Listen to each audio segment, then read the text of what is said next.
ಯಾರು ಮಾಡ್ತಾರೆ ನೋಡೋಣ.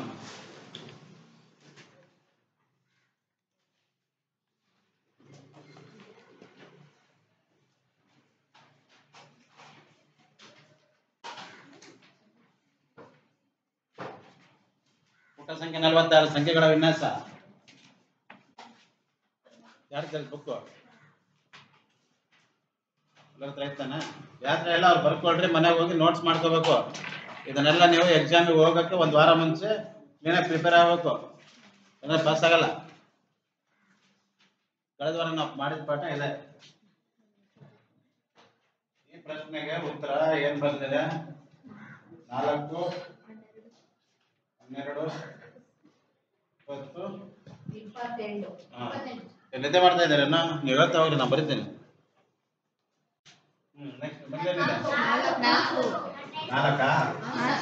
12, 20, 28. 1, 2, 3, 4. ಯಾರು ಮಾಡ್ತೀರಾ? ಬರ ಬರ್ತೀಯಾ? ಇಲ್ಲ ಅಪ್ರೂಪಕ್ಕೆ ಮಾಡ್ತಾ ಅಂತ ಹಂಗೆ ಒಬ್ಬೊಬ್ರು ಹೊಸದಾಗಿ ಮಾಡೋದು ಬರ್ಬೇಕು. ನೀವು ಮಾಡ್ತೇನಾ? ಬಾ ಬಸ್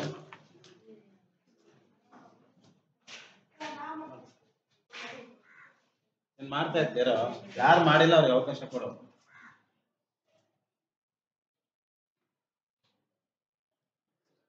ಇನ್ನ ಇದೆ ಲೆಕ್ಕ, ಇನ್ನ ಎಷ್ಟಿದೆ? 1, 2, ಇನ್ನ 2 ಐತೆ. ಈ ಕಡೆ ಪುಟ 47 ಇನ್ನ ಐತೆ. ಕರೆಕ್ಟ್ ಆಯ್ತಾ? ಹೆಂಗೆ ಬಂತು? ಎಲ್ಲ ಜೋರಾಗಿ ಹೇಳೋ, ಯಾರು ಮಾತಾಡಬಾರ್ದು. ಅವಳು ಲೆಕ್ಕ ಮಾಡೋದು ಅವಳು ಹೇಳ್ತಾರೆ, ತಪ್ಪಿದ್ರೆ ಹೇಳ್ರಿ ಅಷ್ಟೇ. ಅಲ್ಲಿ 4 ಹೆಂಗ್ ಬಂತು? ಸುಮ್ಮನೆ ಮಾಡೋದಲ್ಲ, ಗೊತ್ತಿರ್ಬೇಕು. ಸಾಂಬಾರು ಮಾಡಿದೆ ಅಂದ್ರೆ ಫಸ್ಟು ಎಣ್ಣೆ ಹಾಕ್ದೆ, ಆಮೇಲೆ ಸಾಸಿವೆ ಹಾಕ್ದೆ, ಆಮೇಲೆ ಕರಿಬೇವು ಹಾಕ್ದೆ, ಇಲ್ಲ ಮೊದಲೇ ಕರಿಬೇವು ಹಾಕ್ದೆ, ಇದನ್ನ ಹೇಳ್ಬೇಕು. ಸುಮ್ಮನೆ ಮಾಡ್ಬಿಡೋದಲ್ಲ. ನನ್ನ ಹತ್ರ ಕಲಿಬೇಕಾದ್ರೆ ಹಂಗೇನೆ ಕರೆಕ್ಟಾಗಿ ಮಾಡೋದು ಗೊತ್ತಿದ್ರೆ ಹೇಳ್ಬೇಕು. ಸುಮ್ಮನೆ ಬಂದು ಬರೆದ್ಬಿಟ್ಟು ಹೋದ್ರೆ ಆಗಲ್ಲ. ನಿಮ್ಗೆ ಯಾರಾದ್ರೂ ನಾಳೆ ಕೇಳಿದ್ರೆ ನೀವು ಅವ್ರ ಮುಂದೆ ಧೈರ್ಯವಾಗಿ ಕುತ್ಕೊಂಡು ಬರೆದು ತೋರಿಸ್ಬೇಕು, ಇದು ಹಿಂಗೆ ಬರುತ್ತೆ ಅಂತ. ವಾದ ಮಾಡ್ಬೋದು, ನಿಮ್ಮ ಶಿಕ್ಷಕರು ಕೇಳಿದ್ರೆ ನೀವು ವಾದ ಮಾಡಿ ತೋರಿಸ್ಬೋದು, ಇದು ಹಿಂಗೆ ಬರುತ್ತೆ, ಯಾಕೆ ಬರುತ್ತೆ ನೀವು ತೋರಿಸ್ಬೋದು. ನಿನ್ನೆ ನಾರಾಯಣ ತೋರಿಸಿದ್ದಲ್ಲ ಹಂಗೆ. ಲೆಕ್ಕ ಸರಿ ಇದೆಯಾ? ಹಂಗಾದ್ರೆ ಹಿಂಗೆ ಸರಿ. ಗೊತ್ತಿಲ್ಲ ಯಾಕೆ ಕೂಡಿಸ್ಬೇಕು ಹೇಳಿ? ನಾನು 3 ಕೂಡಿಸ್ತೀನಿ. ಕಾಣಬೇಕು ತಾನೆ? ಸಾಂಬಾರಿಗೆ ನಾನು ಸಕ್ಕರೆ ಹಾಕ್ತೀನಿ ಅಂತೀಯ, ಕರೆಕ್ಟಾ? ಇಲ್ಲ ನಾನು ಉಪ್ಪು ಹಾಕ್ಬೇಕು ಅಂತ ಹೇಳ್ತೇನೆ. ಸಾಂಬಾರಿಗೆ ಉಪ್ಪು ಹಾಕ್ಬೇಕು ತಾನೆ, ಸಕ್ಕರೆ ಹಾಕ್ತಾರ? ಅಂದ್ರೆ ಕಾರಣ ಗೊತ್ತಿರ್ಬೇಕು. ಹೇಳ್ತಾನೆ ಸ್ವೀಟಿಗೆ ಉಪ್ಪು ಹಾಕ್ತೀವ, ಸಕ್ಕರೆ ಹಾಕ್ತಿರ್ತಾನೆ. ಹಂಗೆ ಕಾರಣ ಸರಿಯಾಗಿದ್ರೇನೆ ಮಾತ್ರ ಅದನ್ನ ನಾವು ಏನಾದ್ರೂ ಒಂದು ಲಾಸ್ಟಿಗೆ ಬರೋ ಒಂದು ಪ್ರಾಡಕ್ಟಿಗೆ ಹೇಳ್ಬೋದು. ನೀವು ರವೆ ಜೊತೆಗೆ ಉಪ್ಪು ಹಾಕ್ಬಿಟ್ಟು ಅದನ್ನ ಕೇಸರಿ ಬಾತ್ ಅಂದ್ರೆ ಆಗಲ್ಲ. ಅದು ಉಪ್ಪಿಟ್ಟು ಆಗ್ತದೆ, ಕೇಸರಿ ಬಾತ್ ಆಗಲ್ಲ. ಹೇಳ್ತಾನೆ? ಉತ್ತರ ಬಂದಿದೆ, ನಿನಗೆ ಗೊತ್ತಾಗಿಲ್ಲ. ಯಾರು ಹೇಳ್ತೀರ? ಬರ ಎಲ್ಲೋದ ಬಂದಾನ, ಬರ ಲೆಕ್ಕ ಮಾಡಬೇಡ, ಇಲ್ಲಿ ಬರೀ ಹೇಳು ಹೆಂಗ್ ಬಂತು ಅಂತ ಹೇಳು. ನೋಡಿ, ಒಂದು ವಿಭಿನ್ನ ಉತ್ತರ ಇದೆ. ಹಂಗೆ ಅಂದ್ರೆ ಒಬ್ಬೊಬ್ರು ತಲೆಯಲ್ಲಿ ಒಂದೊಂಥರ ಐಡಿಯಾ ಇರ್ತದೆ. ಎಲ್ಲರೂ ಬಂದು ಮಾಡಿದಾಗ ಗೊತ್ತಾಗುತ್ತೆ ಯಾವ್ದು ತಪ್ಪು ಯಾವ್ದು ಸರಿ ಅಂತ. ನೀವು ಮಾಡ್ತೇನಾ? ಮತ್ತೆ ಅವ್ರಿಗೆ ಅಂತ ಹೇಳ್ತಾ ಇದೆ. ಏನೇನು ಶಾಸ್ತ್ರ ಕೂತ್ಕೊಂಡಿದ್ರ ಮದುವೆಗೆ? ಕೂತ್ಕೊಳ್ಳೋದು ಈ ಕಡೆ. ಬುಕ್ ತಗೊಂಡು ಏನ್ ಮಾಡ್ತೀವಿ? ಇಲ್ಲೆಲ್ಲ ಬೋರ್ಡು ಇಲ್ಲಿ ತುಂಬ್ಕೋಬೇಕು, ಬುಕ್ಕಲ್ಲೆಲ್ಲ ಸರ್ಕೈನ ಇರೋದಿಬ್ರು ಒಂದು ಸೀಟಲ್ಲಿ ಅಲ್ಲಿ ಕುತ್ಕೊಂಡ ಬುಕ್ಕಲ್ಲೇ ನೋಡ್ತೀಯ. ಮನೆಗೆ ಟಿವಿ ಹಾಕಿದಾಗ ಇಲ್ಲ ಮೊಬೈಲ್ ಕೊಟ್ಟಾಗ ಬುಕ್ ನೋಡ್ತೀಯ, ನೋಡೋದೇ ತಾನೆ. ಬುಕ್ ಸೈಡ್ ಬಿಸಾಕ್ಬಿಟ್ಟು ನೋಡ್ತಿಲ್ಲ ಮೊಬೈಲ್. ಹಂಗೆ ಇದು ಮೊಬೈಲ್ ಇದ್ದಂಗೆ, ಇಲ್ಲಿ ನೋಡು, ಎಲ್ಲ ನೋಡು. ಹೇಳ ಹೆಂಗ್ ಬಂತ? ಸರ್ 4ಕ್ಕೆ 4 ಕೂಡಿಸಿ ಎಷ್ಟು ಬರುತ್ತೆ ಸರ್? 12ಕ್ಕೆ 4 ಕೂಡಿಸಿ 16 ಸರ್. 20ಕ್ಕೆ 4 ಕೂಡಿದೆ ಸರ್ 24 ಬರುತ್ತೆ ಸರ್. 28ಕ್ಕೆ 4 ಕೂಡಿದೆ 37. 4 ಯಾಕೆ ಕೊಡ್ತೀಯ ಸರ್? ಇಲ್ಲಿ ಎರಡನ್ನ ಕೂಡಿಸಿದ್ದೀರಾ ಸರ್? 2ಕ್ಕೆ 2 ಕೂಡಿಸಿದ್ದಾರೆ, ಮತ್ತೆ ನೀನ್ 4 ಯಾಕೆ ಕೂಡಿಸ್ತೆ? ಅಲ್ಲಿ 4 ಕರೆಕ್ಟಾಗಿ ಹೇಳ್ಬೇಕು. ಇಲ್ಲೆಷ್ಟಿದೆ?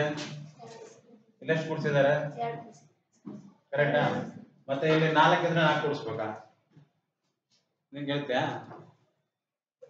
ಗೊತ್ತಿಲ್ವಾ? ಮತ್ತೆ ಹೋದವ್ರೆ ನಿದ್ದೆ ಮಾಡ್ತಾ ಇದ್ರ? ನಿಮ್ದೇನೆ ಇವತ್ತು ಮಾನವ ಸರಪಳಿ ಅಂತ ಹೇಳಿ ನಿಮ್ ಹೆಚ್ಚು ಬರಬೇಡ ಅಂತ ಹೇಳಿದ್ರು. ನಾನೇ ಬಂದಿದ್ದು. ನನ್ಗೆ ಗೊತ್ತು ನಿಮ್ಮ ತಲೆಗೆ ಎಷ್ಟಿದೆ ಅಂತೇಳಿ. ನಾ ಮುಂದಿನ ವಾರದಿಂದ ಇನ್ನು ಇರಲ್ಲ ಪಾಠ, ಎಕ್ಸಾಮ್ ಮುಗಿಯೋರಿಗೆಲ್ಲ ಎಕ್ಸಾಮ್ ಸ್ಟಾರ್ಟ್. ನಿಮಗೆ ಒಂದು ಲೆಕ್ಕ ಗೊತ್ತಿಲ್ಲ.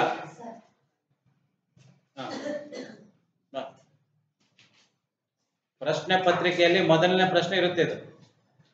ನಾಳೆ NMMS ಬರೆಯಕ್ಕೆ ಹೋದ್ರೆ ಫಸ್ಟ್ನೇ ಕ್ವಶನ್ ಇದು ಇದೇ ಬರೋದು. 1 ಮಾರ್ಕ್ಸ್ ಹೋಯ್ತು, ಹೋಗಿ ಮನೆಗೆ ನಾಮ ಹಾಕೊಳ್ರಿ. ಸರ್ ಇಲ್ಲಿ 2ಕ್ಕೆ 2 ಕೂಡಿಸಿದ್ರೆ 4 ಆಗುತ್ತೆ ಸರ್. ಇಲ್ಲಿ 2ಕ್ಕೆ 4ಕ್ಕೆ 2 ಕೂಡಿದ್ರೆ 6 ಸರ್. ಅವಳು ಬರ್ದಿರೋದು ನೀನೇ ಕೇಳ್ತಾರೆ, ನೀವು ಬರ್ತೀವಿ. ಏನೋ ಗೊತ್ತಿತ್ತು ಏನೋ ಬರೋದಿಲ್ಲ, ನೀನೇ ಅದನ್ನ ಫಾಲೋ ಮಾಡಿ. ಅರ್ಥ ಆಗ್ತದೆ ಹೇಳೋದು? ಕ್ಲಾರಿಟಿ ಇಲ್ಲ ಅಂದ್ರೆ ಮ್ಯಾಥ್ಸ್ ಮಾಡಂಗಿಲ್ಲ, ವೇಸ್ಟ್ ಅದು. ಇವತ್ತು ಹೋಗಿ ಯಾರ ನಮ್ಮ ಮನೆಗೆ ಅಡುಗೆ ಮಾಡಿ ತಿನ್ರಿ, ಏನು ಗೊತ್ತಿಲ್ಲ ಏನೇನೋ ಹಾಕಿ ತಿನ್ನಿ, ಗೊತ್ತಾಗುತ್ತೆ, ಬಾಯಿಗೆ ಇಟ್ಕೊಳಕ್ಕಾಗಲ್ಲ, ವಾಂತಿ ಮಾಡ್ತೀರಾ. ಹಿಂಗೆ ಗಣಿತ ಏನು ಅರ್ಥ ಆಗಿಲ್ಲ ಅಂದ್ರೆ ನಿಮಗೆ 0 ಕೊಡ್ತಾರೆ. ಹೆಂಗೆ ಕ್ಲಿಯರ್ ಇರ್ತದೆ. ಉಪ್ಪಿಟ್ಟು ಏನು ಮಾಡಬೇಕು, ಕೇಸರಿ ಬಾತ್ ಏನು ಮಾಡಬೇಕು, ಎರಡಕ್ಕೂ ರವೆನೇ ಹಾಕೋದು. ಆದರೆ ನೀವೇನು ಮುಂದೆ ಹಾಕ್ತೀರಾ ಅದಕ್ಕೆ ಅದ್ರ ಮೇಲೆ ಡಿಪೆಂಡ್. ಹಂಗೆ ಲೆಕ್ಕನೂ ಅಷ್ಟೇ, ಕ್ಲಿಯರ್ ಇದ್ರೇನೆ ಲೆಕ್ಕ ಬರೋದಿಲ್ಲ. Sir 2ಕ್ಕೆ 4 2ಕ್ಕೆ 2 ಕೂಡಿಸ್ಕೊಂಡ್ರೆ 4 sir. 10ಕ್ಕೆ 2 ಕೂಡಿಸ್ಕೊಂಡ್ರೆ 12, 18ಕ್ಕೆ 2 ಕೂಡಿಸ್ಕೊಂಡ್ರೆ 20, ಈಗ 26ಕ್ಕೆ 2 ಕೂಡಿಸ್ಕೊಂಡ್ರೆ 28. ಅರ್ಥ ಆಯ್ತಾ? ಏನ್ ಹೇಳಿದ ಅರ್ಥ ಆಯ್ತು ಅವಳು ಹೇಳುದು? ಯಾಕೆ 2 ಕೂಡಿಸ್ಬೇಕು ಅಂದ್ರೆ ಅವ್ನು ಮಾಡಿದಾನೆ, ಇವಳು ಮಾಡ್ತಾ ಇಲ್ಲ ಸ್ವಂತ ಬುದ್ಧಿಯಿಂದ. ಪ್ರಶ್ನೆ ಇರೋದೇ ಅದು, ಪ್ರಶ್ನೆ ಡಿಮ್ಯಾಂಡ್ ಮಾಡ್ತಾ ಇರೋದೇ ಅದು. ನಾನು ಏನ್ ಮಾಡಿದ್ದೀನಿ, 2 ಸೇರಿಸಿದ್ದೀನಿ, ನೀನು ಇದನ್ನ ಫಾಲೋ ಮಾಡು ಅಂತ. ಅವನು ಅದಕ್ಕೆ ಬಿಟ್ಟ ಸ್ಥಳಗನ ತುಂಬಿ ಅಂತ ಹಿಂಗ್ ಮಾಡಿಕೊಟ್ಟಿದ್ದಾನೆ. ಹೋದ ವಾರ ನಾನು ಇಷ್ಟೆಲ್ಲ ಕ್ಲಿಯರ್ ಆಗಿ ಹೇಳಿದ್ದೀನಿ, ಚಿಕ್ಕ ಮಕ್ಳಿಗೆ ಹೇಳ್ದಂಗೆ. ಅದಕ್ಕೆ ಹೇಳೋದು, ಕೋತಿಗೊಳ್ತಾರೆ ಅಲ್ಲಿ ಮಾಡೋದು ಮಾಡಬಾರ್ದು. ಸ್ವಲ್ಪ ಕೇಳಿಸ್ಕೊಂಡಿದ್ದಾಳೆ, ಕ್ಲಿಯರ್ ಆಗಿ ಹೇಳಿದೆ. ಕ್ಲಿಯರ್ ಇರಬೇಕು.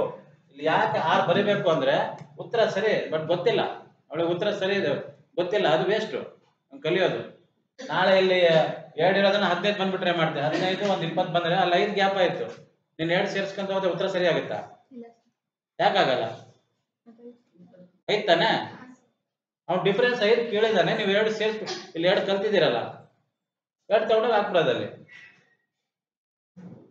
ನಿಮ್ಮಮ್ಮ ಹೇಳಿರ್ತಾಳೆ, ನಾವು 3 ಜನ ಇದೀವಿ, 3 ಜನಕ್ಕೆ ಇಷ್ಟು ಉಪ್ಪು ಹಾಕ್ಬೇಕು ಅಂತ. ಕರೆಕ್ಟಾ? ನಾಳೆ ನೀನು ಒಬ್ಬನೇ ಇರ್ತೀಯ ಮನೆಯಲ್ಲಿ, ಮ್ಯಾಗಿನೇನೋ ಮಾಡಕ್ ಹೋಗ್ತೀಯ, ಇಷ್ಟು ಉಪ್ಪು ಹಾಕಿದ್ರೆ ತಿನ್ನಕ್ಕಾಗತ್ತಾ? ಅಂದ್ರೆ ನಿಮಗೆ ಗೊತ್ತಿರ್ಬೇಕು 3 ಜನ ಅಡಿಗೆ ಎಷ್ಟು, ಒಬ್ರದ್ದು ಅಡಿಗೆ ಎಷ್ಟು, ನಾವೇನ್ ಮಾಡ್ತಾ ಇದೀವಿ ಅದು ಕ್ಲಿಯರ್ ಇಲ್ಲ ಅಂದ್ರೆ ಇದೇ ಪ್ರಾಬ್ಲಮ್ ಆಗುತ್ತೆ. 4ಕ್ಕೆ 2 ಸೇರಿಸಿದ್ರೆ 4 ಆಗುತ್ತೆ. 10ಕ್ಕೆ 2 ಸೇರಿಸಿದಾನೆ 12 ಆಗಿದೆ. 18ಕ್ಕೆ 2 ಸೇರಿಸಿದ್ರೆ 20 ಆಗುತ್ತೆ. 26ಕ್ಕೆ 2 ಸೇರಿಸಿದ್ರೆ 28 ಆಗುತ್ತೆ. ಅದಕ್ಕೋಸ್ಕರ ಈ ನಂಬರ್ನ ಈ ನಂಬರು ಮ್ಯಾಚ್ ಮಾಡ್ದಂಗೆ ನಾವು ಈ ನಂಬರ್ಗೆ ಈ ನಂಬರ್ನ ಮ್ಯಾಚ್ ಮಾಡ್ಬೇಕು. ಹಾಗಾಗಿ 4 ಇದ್ದಾಗ 6 ಬರ್ಬೇಕಲ್ಲಿ, ಜಾಸ್ತಿ ಬರಕ್ಕೆ ಚಾನ್ಸೇ ಇಲ್ಲ. ಇಲ್ಲಿ 12 ಇದ್ದಾಗ 14 ಬರ್ಲೇಬೇಕು, 20 ಇದ್ದಾಗ 22, 28 ಇದ್ದಾಗ 30. ಈ ಪ್ರಶ್ನೆನ ಉಲ್ಟಾ ಸೀದಾ ಕೊಡ್ತಾನೆ, ತೋರಿಸ್ತೀನಿ ನಾನು ನಿಮಗೆ. ಬಾಕ್ಸ್ ಹಾಕೊಂಡು ಮಾಡ್ಬೇಕು. ಗೊತ್ತಾಗಲ್ಲ ಹೆಂಗ್ ನಂಬರ್ ಕೊಟ್ಟ, ಯಾವ ಕಡೆ ಕೊಟ್ಟ ಅಂತೇಳಿ.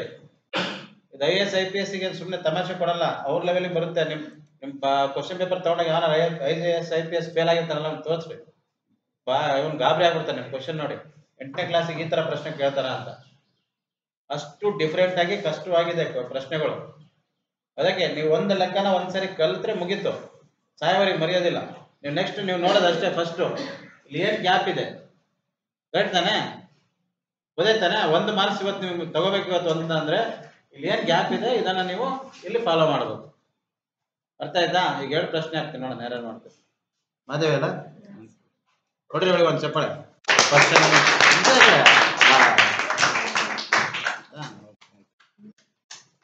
ಕ್ಯಾಮ್ರಾದಲ್ಲಿ ಇರಬೇಕು, ಚಪ್ಪಾಳೆ ಹೊಡಿಬೇಕಾದ್ರೆ. ನಾಳೆ ಯಾವಾಗ ನೋಡಿದಾಗ ನಾನು ಲೆಕ್ಕ ಸರಿಯಾಗಿ ಮಾಡಿದ್ದೆ ಅಂತ ಗೊತ್ತಾಗ